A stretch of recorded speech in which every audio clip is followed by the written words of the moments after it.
o espírito de André Luiz perguntou como ele, Fabrício, iria resgatar a dívida, o débito que contraíra perante as leis divinas.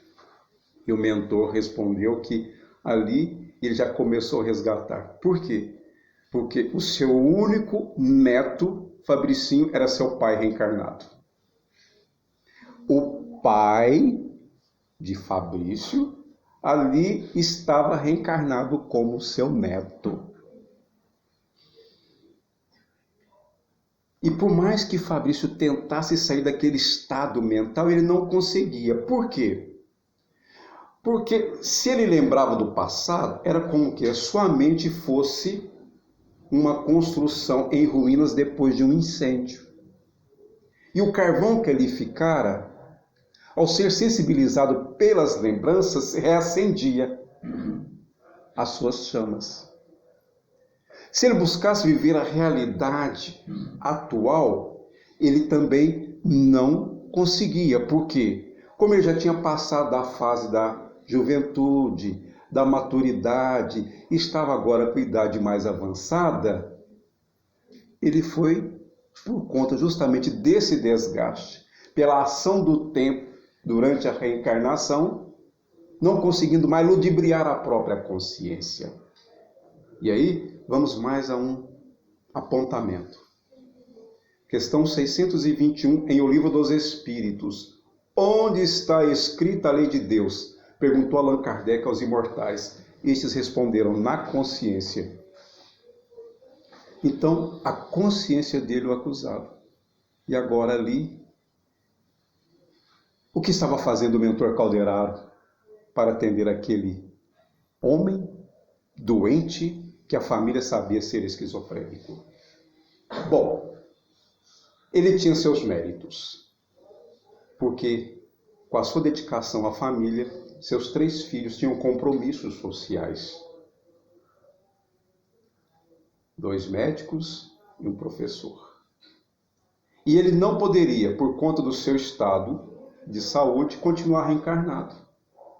Pasmem, o mentor ali estava para auxiliar na desencarnação de Fabrício,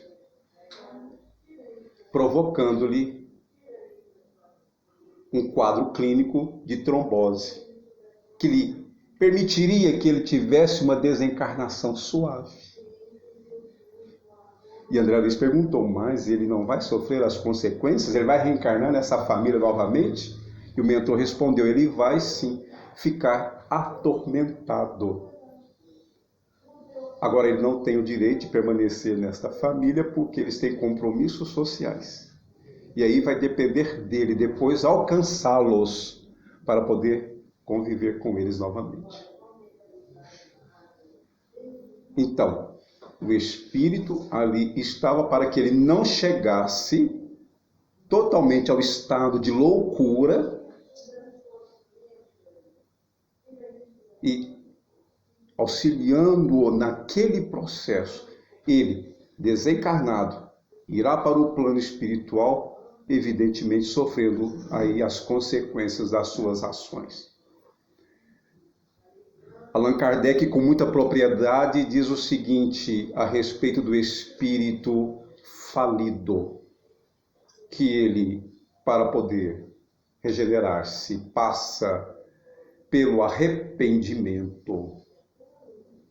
Movido pelo arrependimento, ele entra num processo de expiação, que é o efeito do mal perpetrado, e depois entra na fase da reparação.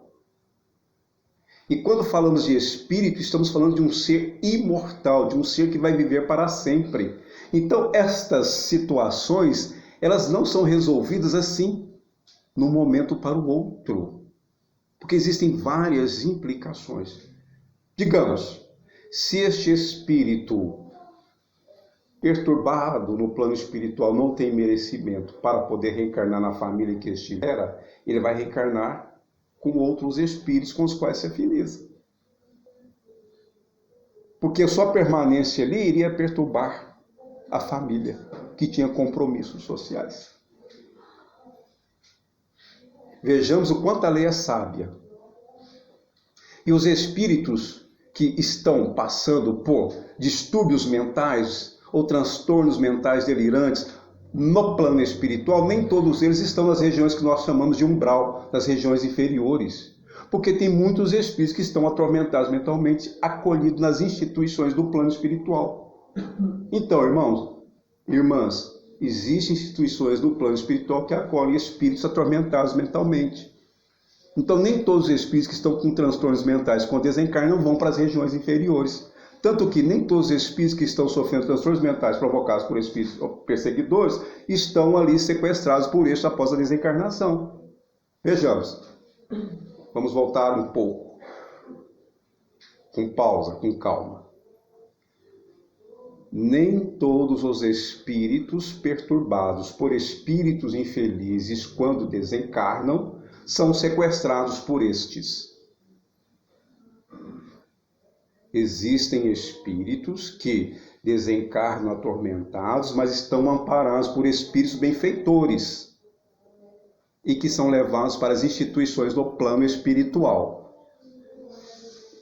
Existem outras situações que também, hoje não é o nosso objetivo para a análise, mas futuramente nós iremos estudar juntos esta matéria.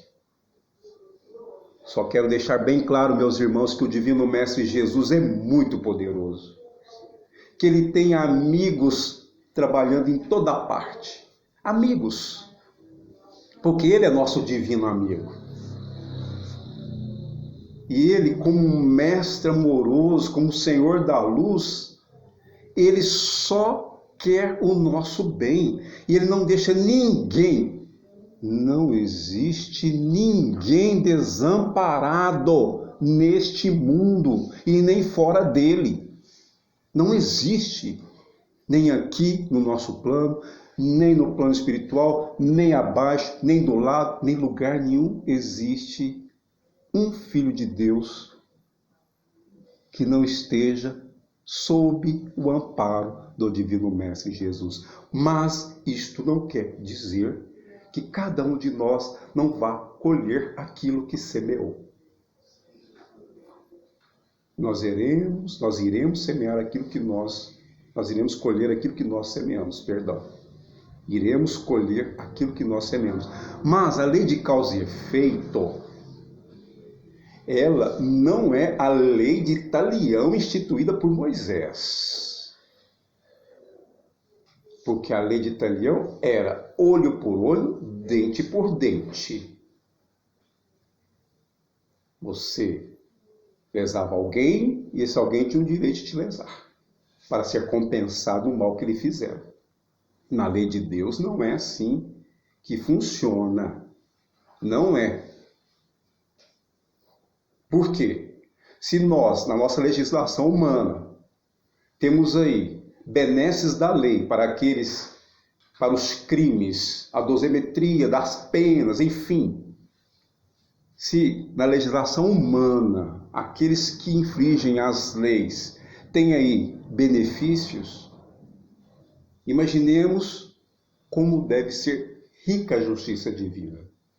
Então, ainda buscando lá as explicações de Emmanuel, quando o devedor perante as leis soberanas que regem a vida é encontrado trabalhando no bem, que a cobrança da dívida seja suspensa por período indeterminado ou anulada.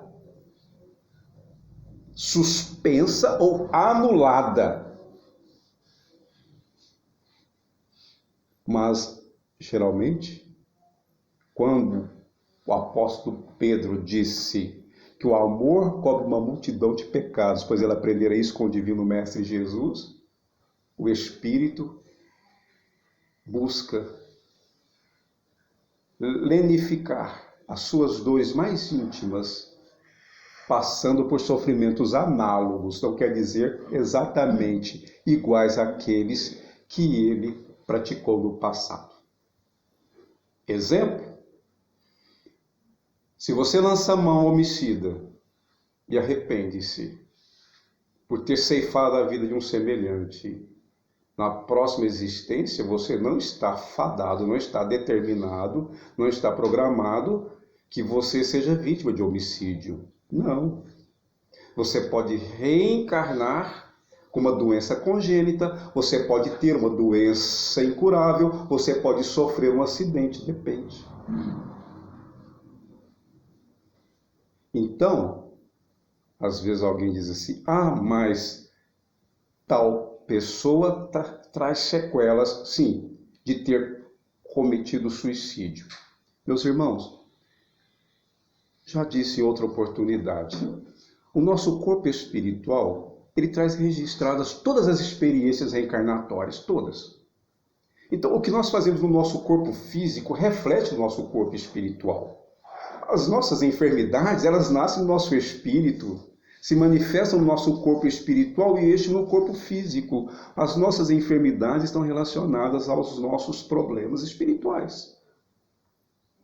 Então, quando as doenças manifestam, é porque trazemos distúrbios nas matrizes do corpo espiritual, que reflete lá os desequilíbrios do espírito, e aí as doenças, elas ocorrem como um processo de reajustamento do nosso melhoramento espiritual, pois a dor, queiramos ou não, ela é educadora. Ela nos liberta. Ela nos aprimora.